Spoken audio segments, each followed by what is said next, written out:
Welcome to The Explainer. In this one, we're doing an impartial breakdown of a very influential and, pretty controversial text from the men's online community, The Rational Male by Rollo Tomassi. Okay, so you've probably heard the term red pill thrown around a lot, but what does the book that really popularized it actually say? To figure that out, let's start with the problem it claims to solve. So according to the author, the starting point for a lot of men is what he calls the average frustrated chump, or AFC. Think of the classic nice guy who just can't seem to succeed with women. The book's argument is that this happens because he's been taught to operate in a feminine-centric reality, basically a set of social rules that, according to the text, put a woman's wants ahead of his own. And that brings us to a really central idea here: power. But, the book isn't talking about financial success or power over other people.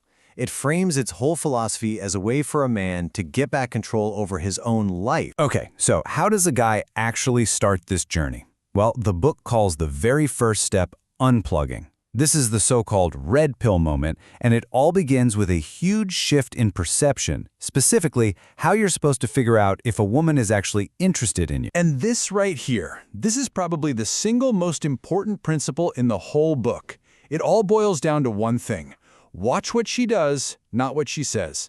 The book argues her words are unreliable, but her actions, those tell the real story. So the thinking goes like this: a person's behavior is the only real proof of what they truly want, even if they aren't consciously aware of it themselves or say something different out loud. And this isn't just presented as a dating tip, it's framed as the absolute key to understanding how men and women interact, period. Now, the book is pretty clear that swallowing this red pill is not some walk in the park.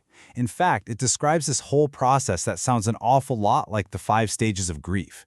You start with denial, rejecting these new ideas. Then comes anger at feeling like you've been lied to, all the way to bargaining, depression, and finally, acceptance. All right, so let's say a guy has unplugged. He's gone through the denial, the anger, all of it. What now? Well, this is where the book shifts from mindset to a very practical, hands-on strategy for dating. It's about moving from scarcity to abundance. And this quote, this is the one that sets up one of the most well-known and, most controversial ideas from the book. It's called plate theory, and it's all built on this idea of a man's perceived value. So what is plate theory? It's basically the practice of dating multiple women at the same time, non-exclusively. Spinning plates. And the book argues this isn't about being a player just for the sake of it. It's presented as a way for a man to build his own confidence, get more experience, and create a sense of abundance for himself. This, the book claims, is what makes him more attractive. But here's the thing: spinning plates isn't the final destination. According to the author, it's really just a training exercise.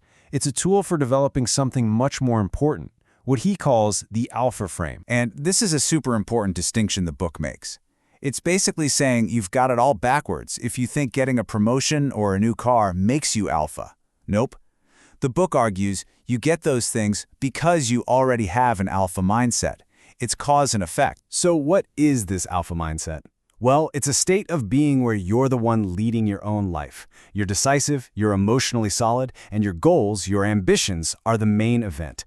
You are, in the book's terms, the prize.